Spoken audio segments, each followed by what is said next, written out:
चलो रे चलो रे चलो चलो रे चलो रे चलो चलो जहाजपुर। स्नेही बंधुओं, आत्मा तीन प्रकार की, बहिरात्मा, अंतरात्मा और परमात्मा। बहिरात्मा पर चर्चा हो चुकी है, चर्चा अंतरात्मा पर चल रही है। 7 तत्वों के श्रद्धान को सम्यक दर्शन कहते हैं। सम्यक दर्शन किसे कहते हैं? 7 तत्वों के श्रद्धान को। ये तत्व कहाँ मिलते हैं? कौन सी दुकान में मिलते हैं? जिस पर हमें श्रद्धान करना है, ऐसा तत्व हमें कहाँ मिलता है? पहला तत्व कौन सा है? जीव। जीव कहाँ मिलता है? हम स्वयं ही जीव हैं। तो सम्यक दर्शन कहीं बाहर से लाना नहीं है, किसी परचूने की दुकान में नहीं मिलता, किसी जोहरी की दुकान में नहीं मिलता, किसी फैक्ट्री में नहीं बनता। सम्यक दर्शन तो लाना नहीं है, प्रकट करना है। अंदर से प्रकट होगा। जब दृष्टि अंदर की तरफ जाएगी तो सम्यक दर्शन होगा। तो 3 तरह की आत्मा होती है। अंतरात्मा है ना, अंतरात्मा के भी 3 भेद किए हैं। उत्तम, मध्यम, जघन त्रिविध के अंतर आत्म ज्ञानी। कितने भेद हुए? उत्तम, मध्यम और जघन। उत्तम, उत्तम अंतरात्मा कौन है? 7वें गुण स्थान से 12वें गुण स्थान तक के जो मुनिराज हैं, वो उत्तम अंतर आत्मा है। तो क्या विशेषता है उनकी? तो दूसरी लाइन में कह दिया, द्विविध संग बिन शुद्ध उपयोगी मुनि उत्तम निज ध्यानी। द्विविध संग बिन, संग का मतलब क्या होता है? साथ। क्या होता है? संग का क्या मतलब होता है? साथ। लेकिन यहाँ संग का मतलब है परिग्रह। द्विविध संग बिन, द्विविध 2 प्रकार का संग यानी परिग्रह, उपयोगी शुद्ध उपयोगी 2 प्रकार के परिग्रह से रहित शुद्ध उपयोगी मुनि उत्तम निज ध्यानी। जो मुनि राज हैं वो उत्तम अंतर आत्मा है। अब परिग्रह शब्द तो आपने सुना होगा। ये 2 प्रकार का परिग्रह कौन सा हो गया है ना? 2 प्रकार का परिग्रह, एक अंतरंग परिग्रह और एक बहिरंग परिग्रह। बहिरंग परिग्रह को तो सब जानते हो, क्षेत्र, वास्तु, हिरण, सुवर्ण, धन, धान, दासी, दास, कुप, भांड। क्षेत्र खेत, वास्तु घर, क्षेत्र वास्तु हिरण चांदी, सुवर्ण सोना, हिरण सुवर्ण धन। धन किसको कहते थे? जो गाय भैंस आदि है, इसको धन कहते हैं। धन की क्या परिभाषा है? जिसके घर में पशु होते हैं उन्हें कहते हैं धन। तो गाय भैंस आदि को धन कहा। गाय भैंस, घोड़ा, ऊंट, हाथी, जो पशु मनुष्य के काम आते हैं उन्हें धन कहा है। धान्य यानी अनाज, धन धान्य। क्षेत्र वास्तु हिरण सुवर्ण धन धान्य। दासी दास, दासियां परिग्रह है, दास परिग्रह है। कुप यानी कपड़ा, कुप यानी कपड़ा और भांड यानी बर्तन। ये 10 प्रकार का परिग्रह मुनिराज के पास में नहीं होता है। कितने प्रकार का? 10 प्रकार का। ये तो हो गया बाहर जो दिख रहा है, लेकिन इससे ज्यादा परिग्रह अंदर में है। इससे ज्यादा परिग्रह अंदर में है। 10 प्रकार का तो बाहर का है और 14 प्रकार का अंतरंग का है। कितना? 14। अब ये 14 कौन कौन से हैं? 9 कषाय, 4 कषाय और 1 मिथ्या। कितने हो गए? 9 कषाय, 4 कषाय और 1 मिथ्या। ये 14 प्रकार का परिग्रह होता है। अब आपने कभी ये माना कि हम हंस रहे हैं तो ये भी परिग्रह है, रो रहे हैं तो ये भी परिग्रह है, हाँ, कषाय में आता 9 कषाय ना, हाथ पर किसी से प्रेम कर रहे हैं तो प्रेम करने वाला सामने वाला ही तो होगा। जब तक सामने वाला नहीं होगा तो प्रेम कैसे होगा? ठीक है, तो सामने वाला है इसलिए इसका मतलब परिग्रह हो गया। तुम किसी पर क्रोध कर रहे हो तो जब तक सामने वाला नहीं होगा तो तुम क्रोध किस पर करोगे? ठीक है ना, तो क्रोध भी परिग्रह हो गया। दिखावा, मान कषाय, दिखावा, दिखाना चाहता है मैं अच्छा हूं, मैं सुंदर हूं, मैं धनवान हूं, मैं रिद्धिवान हूं, मैं तपस्वी हूं, मैं ज्ञानी हूं, तो ये दिखाना चाहता है। तो दिखाएगा तो सामने वाले को ना। जब तक सामने वाले से अटैच नहीं होगा तो दिखाएगा किसको? कोई महिला ऐसी है जो दिन भर तो घर में सज धज के रहती है, वो जब बाहर निकलती है तो सज के नहीं निकलती है। ऐसी कोई महिला है? घर में तो ऐसी रहेगी कि उसका रूप ही अलग रहेगा, और जब सजेगी तो लगेगा ये वो है ही नहीं है। कई बार तो बच्चे भी, अपने बच्चे भी नहीं पहचानते हैं माँ को। जब तैयार होके आती, नहीं तुम मेरी मम्मी नहीं हो, नहीं तुम मेरी मम्मी। वो मैंने बताया था ना कि एक महिला सज धज के और अपने बच्चे को लेकर, छोटे बच्चे को लेकर क्रिकेट मैच देखने गई। इत्तेफाक से वहां बारिश हो गई। जब बारिश हो गई तो उसके सारे जितने उड़ते हुए बाल थे वो सारे चिपक गए। मेकअप जितना था वो सारा धुल गया, जितने कपड़े थे वो भी चिपक गए। बच्चे की नींद खुल गई। अब वो नींद खुली तो वो रोने लगा। तो वो कह रहा मम्मी मम्मी। तो वो कह रही बेटे मैं तेरी मम्मी नहीं, तुम मेरी मम्मी नहीं हो, नहीं तुम मेरी मम्मी नहीं हो। दिखावा, दिखावा इतना हो गया है कि अपने भी अपनों को नहीं पहचान पाते है ना। तो मान कषाय परिग्रह हुई कि नहीं? क्योंकि दिखावा बाहर वालों के लिए, मायाचारी किसके लिए? वो भी बाहर की चीजों के लिए और बाहर वालों के लिए। और लोभ किसका? वो भी बाहर वालों का। इसलिए 4 कषाय भी परिग्रह में है। और जो 9 कषाय है, हास, रति, अरति, शोक, भय, जुगुप्सा, स्त्रीवेद, पुरुषवेद, नपुंसकवेद, ये सारी कषाय जब तक दूसरा नहीं होगा, जब तक दूसरों से अटैच नहीं होगे तब तक हंस नहीं सकते हो। जब तक दूसरों से अटैच नहीं होगे तब तक रो नहीं सकते हो। जब तक दूसरों से अटैच नहीं होगे तब तक प्रेम नहीं हो सकता है।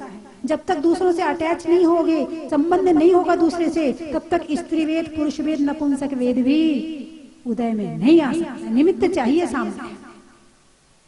तो ये सारी कषाय परिग्रह के अंतर्गत आती है। और जब तक ये अंतरंग का परिग्रह रहेगा तब तक शुद्ध आत्मा का ध्यान होने वाला नहीं है। इसलिए इन कषायों के कम करने से ही हमें अपने अंदर आने की जगह मिलती है। जब तक इन कषायों का साम्राज्य हमारे अंदर रहेगा तब तक हम अंदर नहीं जा सकते, क्योंकि राज्य ये कर रहे हैं। वो कह रहा है रो तो हम रोते हैं, वो कहता है हंस तो हम हंसते हैं, वो कहता है क्रोध करो तो हम क्रोध करते हैं, मान कषाय कहता है मान कषाय करो तो हम मान कषाय करते हैं। हम अपनी जिंदगी नहीं जी रहे हैं। क्या अपनी जिंदगी कैसी होती है? जैसे नाटक होता है, नाटक में डायरेक्टर होता है और उसमें रोल करने वाले होते हैं। ठीक है, तो रोल कौन सा करते हैं? अपने मन से करते हैं या जो डायरेक्टर कहता है वो करते हैं? जो डायरेक्टर कहता है वो करते हैं। वो कहता है कि हमने तुम्हें इस नाटक में राजा बना दिया तो राजा बन जाता है। बोले इस नाटक में हमने तुम्हें रानी बना दिया तो वो रानी बन जाती है। बोले इस नाटक में हमने तुम्हें नौकर बना दिया तो वो नौकर बन जाता है। किसने बनाया? अरे बोलिए ना, डायरेक्टर ने। फिर जैसा राजा का श्रृंगार होता है वैसा राजा का श्रृंगार किया। किसने करवाया? डायरेक्टर ने। फिर डायरेक्टर कहता है हंस तो वो हंसता है। डायरेक्टर कहता है युद्ध कर तो युद्ध करता है। डायरेक्टर कहता है कि प्रजा पर शासन कर तो वो प्रजा पर शासन करता है। जैसा जैसे डायरेक्टर कहता जाता है वो आदमी नाटक में वैसा वैसा करता जाता है। ठीक है, इसका मतलब वो जो रोल करने वाला है वो अपने मन से कुछ नहीं कर रहा है। किसके कहने पर कर रहा है? डायरेक्टर के कहने पर। अब अपनी खुद के लिए ले ये बात, जब क्रोध कर्म का उदय आता है तो हम क्रोध करते हैं। कोई काम ना हो, कोई निमित्त ना हो, कोई वजह ना हो, इतनी सी बात है और गुस्सा इतना सारा आ गया। भाई कैसे हो गया? ऐसे बाकी समय में कितनी बड़ी गलती हो जाए तुम्हें तो गुस्सा नहीं आता है, और जरा सी गलती हुई तुमने इतना गुस्सा कर दिया। किसने करवाया ये गुस्सा? अरे बोलिए ना, कर्म ने। किसने करवाया? कर्म ने। दिखावा करने की भावना होती है, घर दिखा लूं, मकान दिखा लूं, शरीर दिखा लूं, रूप दिखा लूं, कपड़े दिखा लूं, ज्वेलरी दिखा लूं, ये दिखा लूं। कौन करवा रहा है? मान कषाय करवा रही है। कौन करवा रहा है? मान कषाय। कषाय कहती है हंस, तुम हंसते हो। कषाय कहती है रो, तुम रोते हो। कषाय कहती है कि तुम दूसरों से प्रेम करो, तुम प्रेम करने लगते हो। कषाय कहती है कि ये बहुत अच्छा है तो तुम बहुत अच्छा कहते हो। कषाय कहती है ये अच्छा नहीं है तो तुम अच्छा नहीं कहते हो। तुम कुछ नहीं कह रहे हो। सम्यक दर्शन यही काम करता है, आत्मा को जागृत करता है कि तुम कषायों की जिंदगी मत जियो। तुम कषायों पीछे पीछे कर दो, पीछे कर दो, कुर्सी पीछे कर दो, बस बस बस बस बस, है ना? तो हम किसकी जिंदगी जी रहे हैं? अरे बोलिए ना, कर्म की जिंदगी जी रहे हैं हम, अपनी जिंदगी नहीं जी रहे हैं। तो कर्म के उदय में होने वाले भावों को औदैहिक भाव कहते हैं। औदैहिक भाव किसे कहते हैं? कर्म के उदय में होने वाले भावों को औदैहिक भाव कहते हैं। और कर्म के उपशम में होने वाले भावों को उपशम भाव कहते हैं। और कर्म के क्षय उपशम में होने वाले भावों को क्षय उपशम भाव कहते हैं। और क्षयिक भाव, कर्म का क्षय हो गया, उसके बाद जो भाव प्रकट हुआ वो क्षयिक भाव है। और एक है पारिणामिक भाव, भव्यत्व, अभव्यत्व और जीवत्व। जीना, जी रहे, किसकी वजह से जी रहे हैं? हम किसी और की वजह से जी रहे हैं या अपनी वजह से जी रहे हैं? हम किसी के दान में जी रहे हैं, किसी की कृपा से जी रहे हैं, या हमारा जीवत्व स्वभाव है, हम इसलिए जी रहे हैं? किस लिए जी रहे हैं? हमारा जीवत्व स्वभाव है, हम इसलिए जी रहे हैं। एक कीड़ा भी जी रहा है, एक चींटी भी जी रही है, एक मक्खी भी जी रही है, एक मच्छर भी जी रहा है। तुम इसे मार दोगे वो दूसरा शरीर प्राप्त कर लेगा, वहां जीने लगेगा। तुम उसे मार दोगे वो तीसरा शरीर प्राप्त कर लेगा, वहां जीने लगेगा। जीवत्व स्वभाव पारिणामिक भाव है। कौन सा भाव है? पारिणामिक भाव है। तो अभी तक जो हम जी रहे हैं वो औदैहिक भाव में जी रहे हैं। कर्म कहता है यहाँ से उठ के वहां बैठ जाओ, तो हम वहां बैठ जाते। कर्म कहता है घूमने जाना है तो वो तुम घूमने चले जाते। कर्म कहता है कचौड़ी खाना, तुम कचौड़ी खाने लगते हो। कर्म कहता है लड़, तो तुम लड़ने लगते हो। यानी कर्म जैसा जैसा कहता जा रहा है हम वैसा वैसा करते जा रहे हैं। इसका मतलब ये जिंदगी हमारी नहीं है, ये कर्म डायरेक्टर है और हम नाटक कर रहे हैं। बोलिए हाँ या ना है? तो हमारी जिंदगी कब शुरू होगी? जब हमारी दृष्टि अंदर आत्मा की तरफ जाएगी। और जब अंदर आत्मा की तरफ जाएगी तब आत्मा के हित में जो काम होंगे वो करोगे तो समझना तुम अपनी जिंदगी जी रहे हो। और जब तक हमारी दृष्टि आत्मा की तरफ नहीं गई है, आत्मा पर श्रद्धा नहीं हुआ है, जब तक हमें अपना ज्ञान नहीं हुआ है, हम अपने हिसाब से नहीं जी रहे, तब तक समझना ये कर्म की जिंदगी चल रही है। और अनंत काल से कर्म की जिंदगी चल रही है। आज थोड़ी अनंत काल से कर्मों की जिंदगी जी रहे हैं, पहली बार थोड़ी जी रहे हैं। हमारा जीना स्वभाव है। निगोद में भी हम ही थे, तिर्यंच में भी हम ही थे, नरक में भी हम ही थे, देवों में भी हम ही थे, लेकिन हमने अपनी जिंदगी नहीं जी। कर्म ने जहां भेज दिया हम वहां चले गए। कर्म ने जैसा कहा हमने वैसा कर लिया। ये औदैहिक भाव है। तो क्या कहा? परिग्रह किसे कहा है? अंतरंग परिग्रह क्या है? और मुख्य जो डायरेक्टर है ना वो तो मोह है। मोह ये मुझे बहुत फेवरेट है, अब तुम्हें फेवरेट नहीं है, तुम्हारे कर्म को फेवरेट है। ये मुझे बिल्कुल अच्छा नहीं लगता, अब तुम्हें अच्छा नहीं लगता है, तुम्हारे कर्म को अच्छा नहीं लगता है। जो तुम्हारे कर्म से मैच ना करे उससे द्वेष, और जो कर्म से मैच कर जाए उससे राग। बस ये यही कहानी चल रही है। हम निंदा बुराई हम नहीं कर रहे, कर्म करवा रहा है, ये मोह कर्म करवा रहा है। करवाता तो कर्म है, फल आत्मा को भोगना पड़ता है। अब तुमने किसी की निंदा कर दी, बुराई कर दी, चुगली कर दी, ठीक है, अब करने के बाद घूम फिर के बाद तुम्हारे ऊपर आ, इसने ऐसा कहा था। अब फिर लड़ाई झगड़े हुए, तुम्हें डांटा गया, तुम्हें परेशानी किसको हुई? फिर आत्मा ही को हुई। परेशान भी आत्मा हो रहा है और कर्म कर भी आत्मा रहा है, लेकिन कर्म के डायरेक्शन में कर रहा है। तो अब डायरेक्शन हटा दो। मुझे पूजा करना है, हम पूजा करेंगे, कई बार होता ना, मंदिर जाने का मन नहीं करता है। बहुत लोग कहते बोले माता जी मंदिर जाने का मन नहीं करता। क्यों नहीं करता है?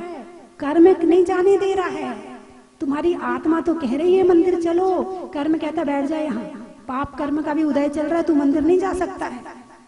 आत्मा कहती है पूजा करो, कर्म कहता टाइम नहीं है।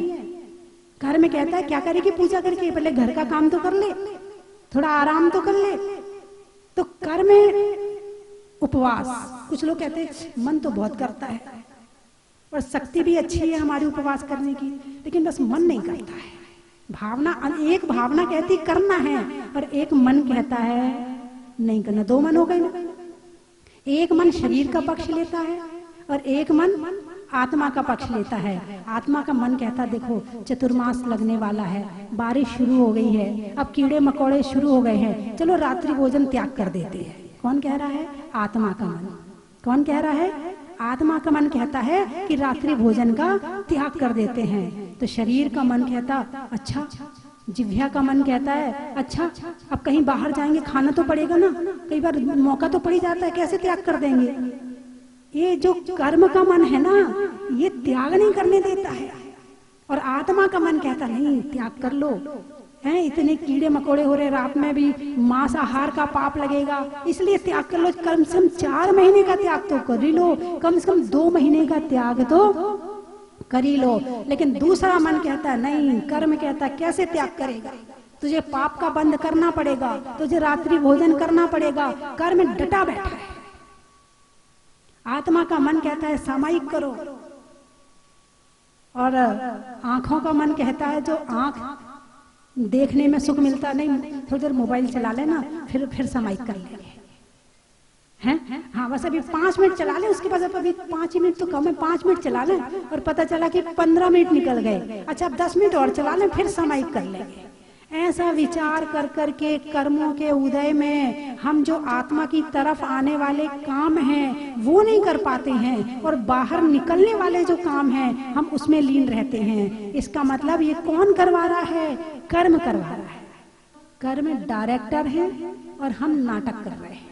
यदि वास्तव में बिल्कुल उससे देखो ध्यान लगा करके, तो डायरेक्टर ही वो कर्म है। कर्म ने एक को चोर बना दिया, एक को साहूकार बना दिया। लोग कहते भगवान ने बनाया है, भगवान ने नहीं बनाया है। किसने बनाया है? यानी 10 जनों की जन्म, एक चोर की जन्म पत्री रखो, एक राजा की जन्म पत्री रखो, एक साधु की जन्म पत्री रखो, एक व्यापार करने वाले की जन्म पत्री रखो, एक नौकरी करने वाले की जन्म पत्री रखो। यदि सही ज्योतिषी पढ़ने वाला होगा तो वो बता देगा ये किसकी जन्म पत्री है। किसने बनाया उसको? चोर। अब आप कहोगे उसकी गलती थोड़ी है, उसे तो वही देखो जन्म पत्री तो बनना ही था ना चोर। लेकिन हमारा अपना पुरुषार्थ भी तो कोई चीज होती है। हम पुरुषार्थ भूल जाएंगे, केवल कर्म के उदय को ही मान लेंगे, तो हम कब सुधरेंगे, कब सम्यक दर्शन प्राप्त करेंगे? केवल कर्म ये मान लेंगे हमारा तो कर्म ही ऐसा है, हमें तो ऐसे ही करना पड़ेगा, हमारा तो कर्म ही ऐसा है। यदि ऐसा सोच लेते भगवान, तो भगवान कैसे बनते? ये सोचना पड़ेगा कि जो चीज मेरी गंदी आदत है वो मुझे छोड़नी है, जो बुराई है मेरे अंदर में वो मुझे छोड़नी है, मुझे अच्छी आदत अपने अंदर डालनी है। कैसे? पुरुषार्थ से। और कोई बहुत बड़ा काम नहीं है। कोई भी आदत को, जैसे रात्रि भोजन है, यदि कोई छोड़ना चाहता है तो मैं उसके लिए रास्ता बता देती हूँ। जैसे आपकी रात्रि भोजन की आदत है और रोज भूख रात में लगती है, शाम को नहीं लगती है, शाम को खाने का मन नहीं करता क्योंकि आदत पड़ी हुई है। अब आप उसे छोड़ना चाहते हो तो कैसे छोड़ो? ठीक है, आप शाम को बिना भूख के आधी रोटी खा लो। कितनी? आधी एक रोटी खा लो। रात को भूख लगेगी मत खाना, फिर दूसरे दिन फिर एक रोटी खा लो, रात को मत खाना, भूख लगे तो भी मत खाना, फिर तीसरे दिन फिर 1.5 रोटी खा लो, फिर एक एक आधा आधा करके बढ़ाते जाओ। धीरे धीरे करके रात को भूख लगना बंद हो जाएगी और दिन में भूख लगना शुरू हो जाएगी। किसी भी आदत को धीरे धीरे करके सुधारा जा सकता है, ऐसा है नहीं है कि नहीं सुधारा जा सकता। तो कर्म के उदय में अभी तक यदि आपसे कोई कहे कि आप मेरे इशारे पर चलो, तो गुस्सा आएगा नहीं आएगा? हैं? चलना चाहोगे? अच्छा, अपनी मर्जी से चलेंगे। हम भी स्वतंत्र हैं, स्वतंत्र भारत के स्वतंत्र नागरिक हैं। हम तुम्हारे हिसाब से क्यों चलेंगे? हम तो अपने हिसाब से चलेंगे। बोलिए ऐसा करेगा, होगा कि नहीं होगा? यानी कि आप ये सोचो, यदि किसी को काम बताओ तो वो तुम्हारी मजबूरी है कि उसे तुम्हारा काम करना है, तो करना तो उसको पड़ेगा, लेकिन वो तुम्हारा अपमान करने के लिए थोड़ा सा देर से करेगा। अभी कर तो रहे हैं, अभी थोड़ी देर में कर देंगे, अभी कर देते हैं। करना पड़ रहा है, करना नहीं चाहता है। यानी तुम किसी के बंधन में नहीं रहना चाहते हो। तुम किसी के बंधन में तो नहीं रहना चाहते हो, लेकिन कर्मों के बंधन पे तो चल रहे हो, कर्म के इशारे पर तो चल रहे हो। कर्म कहें कि मुझे भूख लगी है, चल रोटी खा ले, और तुम कहो कि चल मैं तेरी बात नहीं मानूंगा, मैं तो थोड़ी देर बाद खाऊंगा, तब माने कि तुमने उसका अपमान किया है। अब कर्मों का तो सम्मान करते हो। कर्म कहता है भूख लगी, चल रोटी खाना। कर्म कहता है कचौड़ी खाना, चल होटल में। कर्म कहता है रसगुल्ला खाना, चल यहाँ। कर्म कहता है पिज्जा खाना, बोले अभी मंगवाता हूँ। तुम तो कर्म जैसे इतना सम्मान करोगे कर्म का, तो ये कर्म कैसे भागेंगे? जैसे तुम सामने वाले का अपमान करते हो, सामने वाले का अपमान की बजाय कर्मों का अपमान करना शुरू कर दो, तो कर्म भी फिर धीरे धीरे बोले अब तो ये मेरी बात मान ही नहीं रहा है ना? तो कर्म दिखते नहीं है, यही दिक्कत है। यदि दिख रहे होते ना तो शायद अभी तक भगा दिए होते, लेकिन कर्म दिखते नहीं है। कल भी बताया था, कर्म का नौ कर्म। इस संसार में जो कुछ दिख रहा है वो कर्म का नौ कर्म है। नौ कर्म का मतलब सॉफ्टवेयर और हार्डवेयर। हार्डवेयर कहाँ से निकला? सॉफ्टवेयर से। हार्डवेयर कैसा है? जैसे एक चित्र है, आपके मोबाइल में एक चित्र है या आपके लैपटॉप में एक चित्र है, और आपने उस चित्र को हार्डवेयर में निकाला यानी कागज पर निकाला, तो वो चित्र कैसा होगा? अरे बोलिए ना, जैसा सॉफ्टवेयर था वैसा हार्डवेयर होगा, ठीक है ना? अच्छा, अब हमें उस चित्र में सुधार करना है तो किस में करना पड़ेगा? उस कागज के चित्र में करना पड़ेगा या उस सॉफ्टवेयर में करना पड़ेगा? अरे बोलिए ना, सॉफ्टवेयर में। और हम कर क्या रहे हैं? हम हार्डवेयर को ठीक करना चाहते हैं, सॉफ्टवेयर तो हमें दिखता ही नहीं है, नजर ही नहीं आता है, इसलिए वहां तक हमारी पहुंच ही नहीं है। लेकिन स्वाध्याय करेंगे तो वहां तक हमारी पहुंच होगी। स्वाध्याय करेंगे तो उस पर हम परिवर्तन कर सकते हैं। कैसे परिवर्तन करना है वो ज्ञान के माध्यम से, स्वाध्याय के माध्यम से पता चलता है। और अभी तक क्या कर रहे हैं? सामने वाले को सुधारना है। हम दुखी सामने वाले से हैं, तो हमें किसको सुधारना है? सामने वाले को। अरे बोलिए ना, किससे दुखी हो आप? सामने वाले से। बहुत दुखी हो तुम सामने वाले से, तो किसको सुधारना पड़ेगा? भाई सामने वाला मिला है वो हार्डवेयर है। वो हार्डवेयर हमें क्यों मिला? क्योंकि हमारा सॉफ्टवेयर ऐसा था, हमारा कर्म ऐसा था, इसलिए नौकर में ऐसा मिला हुआ है। तो तुम उसमें सुधार की बजाय खुद में सुधार करो तो ये सुधार होगा।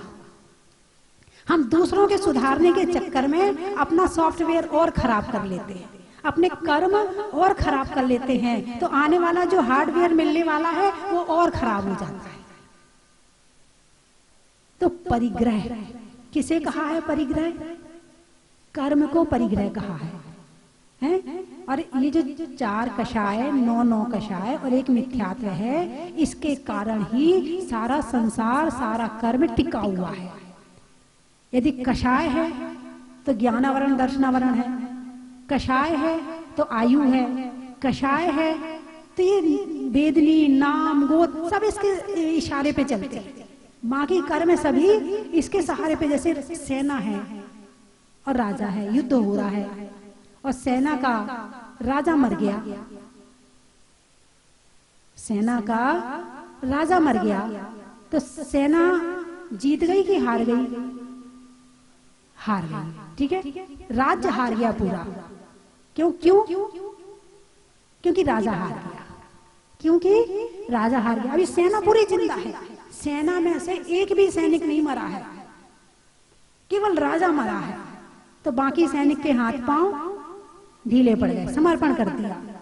और सेना तो बहुत सारी मर गई, लेकिन राजा अभी जिंदा है, तो युद्ध होगा कि नहीं होगा? होगा। ऐसे ही यदि मोह कर्म है तो बाकी कर्म सेना है, और मोह नहीं है तो बाकी कर्म के हाथ पांव अपने आप ढीले पड़ जाएंगे। कर्म वो अपनी स्थिति को हीन कर देंगे और उनकी जो शक्ति है वो कमजोर हो जाएगी। तो मैं मुख्य कर्म कौन सा है? मोहिनी। तो मोहिनी कर्म की सेना कौन सी है? क्रोध, मान, माया, लोभ, है ना? 9 कषाय, 16 कषाय, मिथ्यात्व, ये सब क्या है? मोहिनी कर्म की सेना है। यदि ये है, अनंतानुबंधी है, तो सम्यक दर्शन हो ही नहीं सकता है। अनंतानुबंधी जब तक कम नहीं करेंगे, जब तक उसे हटाएंगे नहीं, तब तक सम्यक दर्शन होने वाला नहीं है। अंतरात्मा तभी बनेंगे जब कर्म ढीले पड़ेंगे। अनंतानुबंधी कर्म हटेगा तब, यदि उसका उपशम होगा तो उपशम सम्यक दर्शन, यदि उसका क्षयोपशम होगा तो क्षयोपशम सम्यक दर्शन, और उसका क्षायिक होगा तो क्षायिक सम्यक दर्शन। द्विविध संग बिन शुद्ध उपयोगी। द्विविध, 2 प्रकार का संग यानी परिग्रह।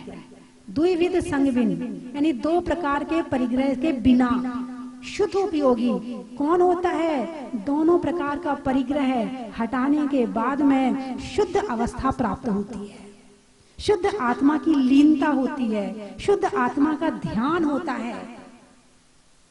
मुनि उत्तम निज ध्यानी। तो 7वें गुण स्थान से 12वें गुण स्थान तक के जो मुनिराज हैं वो उत्तम अंतर आत्मा कहलाते हैं। कौन सी आत्मा? उत्तम क्यों है? क्योंकि ध्यान में लीन है ना? दर्शन किसका हो रहा है? आत्मा का। ज्ञान किसका हो रहा है? आत्मा का। और चारित्र में लीनता किसकी है? आत्मा की। तो लीनता, जहां तीनों एक होकर के मन, वचन, काय और आत्मा में लीन हो जाते हैं, उस अवस्था को शुद्ध अवस्था कहा है। तो 7वें गुण स्थान से 12वें गुण स्थान तक के मुनिराज शुद्ध उपयोगी उत्तम अंतर आत्मा है। अब रही बात मध्यम की, तो उसकी चर्चा कल करेंगे, है ना? तो परिग्रह किसे कहते हैं? जो बाहर दिख रहा है उसको ही परिग्रह कहते हैं क्या? यदि अंदर में लोभ ना हो तो क्या बाहर का परिग्रह इकट्ठा होगा? इसीलिए कहा संतोष। यदि लोभ को वश में करना है तो संतोष रखो। लोभ का मतलब इच्छाएं, मान कषाय का मतलब इच्छाएं। मान और लोभ को वश में करें तो इच्छाएं कम होंगी, संतोष धारण होगा। और जब संतोष होगा तो जो है ठीक है, फिर हाय हाय नहीं रहेगी। और जिसके अंदर हाय हाय नहीं है वो धर्म कर सकता है, उसका धर्म में मन लग सकता है, उसका किसी से लड़ाई झगड़ा नहीं होगा, उसे किसी से कुछ चाहिए ही नहीं है। ना उसे सम्मान चाहिए, ना उसे धन चाहिए, ना उसे कपड़े चाहिए, ना उसे ज्वेलरी चाहिए। संतोषी जो है भाई ठीक है। बाहर की चीजों के पीछे हम अपनी आत्मा को कलेश में नहीं डालेंगे। एक व्यक्ति वो होता है कि बाहर का सामान चाहिए चाहे कलेश कितना हो जाए, और एक वो होता है कि भाई कलेश ना हो चाहे तुम सारा ले लो हमसे, तीनों लोगों की संपदा ले लो हमसे, पूरा घर परिवार ले लो, लेकिन कलेश मत करो, मेरी आत्मा को शांति रहने दो। एक वो होता है। कौन सा सही है? एक अपनी आत्मा बाहर की चीजों के पीछे अपनी आत्मा को दुखी कर रहा है, और एक आत्मा के दुख से बचने के लिए बाहर की चीजों को छोड़ रहा है ना? और छोड़ना तो सबको ही है, आज नहीं तो छोड़ नहीं है। कौन लेके गया है? इतने बड़े बड़े राजा महाराजा चले गए, सिकंदर ने कितना लूटा, कितना लूटा, क्या ले गया साथ में बताओ? कुछ ले गया क्या? कुछ भी नहीं ले गया। और जब कुछ जाना ही नहीं है तो फिर एकदम इतनी पकड़ने की भावना कौन पैदा करता है मेरे अंदर? वो करता है लोभ कषाय। कौन? लोभ कषाय। भगवान इतना दीजिए जामे कुटुंब समाए, और मैं भी भूखा ना रहूं साधु ना भूखा जाए। यानी मैं अपने घर में साधुओं को आहार करवा लूं, मेरा जीवन चल जाए, परिवार का जीवन चल जाए, इससे ज्यादा भगवान मुझे नहीं चाहिए। ऐसा विचार मन में आता कि नहीं आता? बोले आजकल के लोग तो पैसे के पीछे पागल हैं, चाहे हत्या करनी पड़े किसी की, चाहे किसी को नौकरी से निकालना पड़े, चाहे किसी के साथ बेईमानी करनी पड़े, लेकिन पैसा चाहिए। हाय पैसा, हाय पैसा, युग जाने कैसा है, पैसा ही पैसा है, युग जाने कैसा है, बस पैसे के पीछे पागल है। तो सम्यक दर्शन प्राप्त करने के लिए कितने करोड़ रुपए चाहिए? अरे बोलिए ना। अच्छा, तो गरीब भी सम्यक दर्शन प्राप्त कर सकता है? अरे बोलिए ना। सम्यक दर्शन प्राप्त करने के लिए कहीं करोड़ों की जरूरत नहीं। अच्छा, कितना दान करना पड़ेगा, कितने मंदिर बनवाने पड़ेंगे तो सम्यक दर्शन प्राप्त होगा? कोई मंदिर नहीं बनवाना पड़ेगा और सम्यक दर्शन प्राप्त हो जाएगा। सम्यक दर्शन बाहर से नहीं, सम्यक दर्शन अंदर से होता है ना। चलिए मैं 3 चीजें बोलूंगी, आपको कहना बड़ा ही महत्व है। करने में काज का, जीवन में राज का, और शुद्ध उपयोगी मुनिराज का। नहीं होने में दमा का, करने में क्षमा का, और उत्तम अंतरात्मा का। चावल में चुनने का, बुनाई में बुनने का, और बड़ी शांति से सुनने का। साड़ियों में साटन का, खिड़की पर कॉटन का, और आने वालों में झालरा पाटन का। खिड़की में जाली का, बजाने में ताली का, और आने वालों में पाली का। जेब में नोट का, नेता में वोट का, और आने वालों में बड़ौत का। गाने में सुर का, नृत्य में नुपुर का, और आने वालों में ललितपुर का। हिंदी में मात्रा का, स्कूल में छात्रा का, आपकी तीर्थ यात्रा का। अनाज में दाने का, इनाम में पाने का, और आपके सोना गिराने का। बोलिए 24 भगवान की। मेरे भरोसे मेरा परिवार है, माता तेरे भरोसे मेरा परिवार है। तू ही मेरी नाव की माझी हो, तू ही मेरी नाव की माझी, तू ही पतवार है, माता तेरे भरोसे मेरा परिवार है। हो अगर अच्छा माझी नाव फिर पार होती, किसी की बीच भंवर में फिर न दरकार होती। अब तो तेरे ही हवाले हो,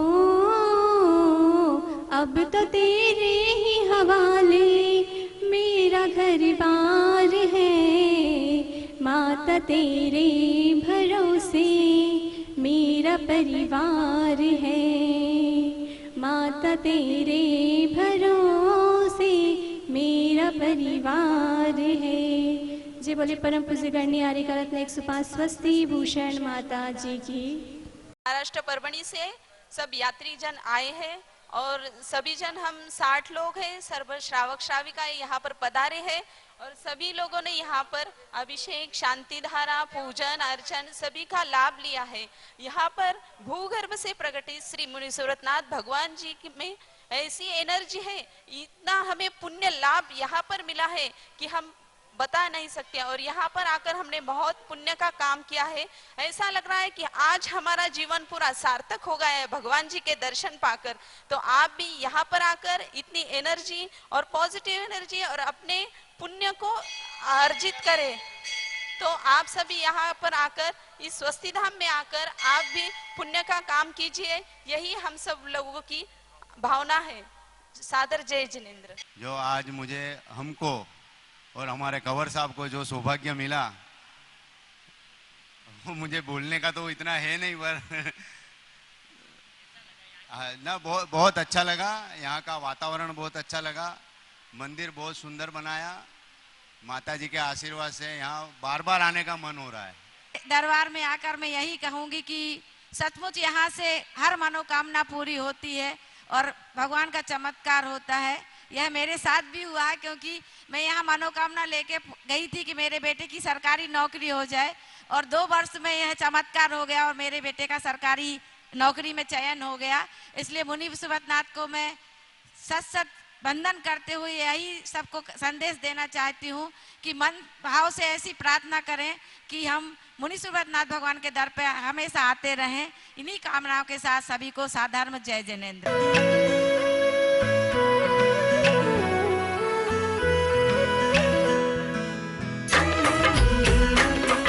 चन की थाल को सजाओ रे आज, रत्नों की थाल को भर लाओ रे आज। आओ आओ करे रे गुणगान आरती भगवन की। आओ आओ करे गुणगान आरती भगवन की। आओ आओ करे रे गुणगान आरती भगवन की।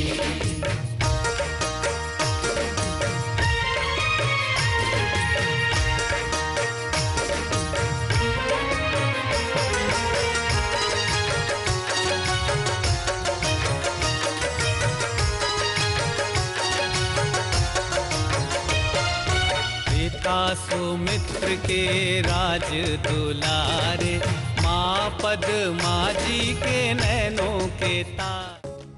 परम विदुषी लेखिका गणिनी आरिका रत्न श्री 105 स्वस्ति भूषण माता जी, जिन्होंने मात्र 20 वर्ष में 100 से भी अधिक किताबें लिखकर जैन समाज को अनूठा योगदान दिया है।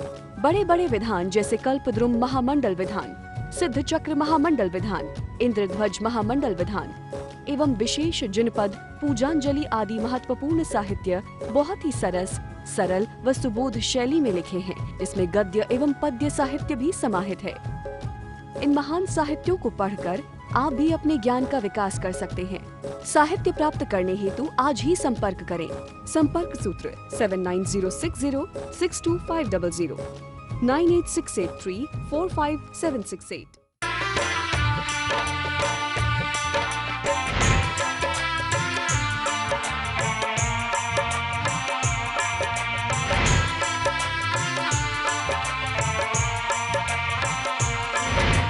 चलो रे चलो रे चलो चलो रे चलो रे चलो चलो जहाजपुर।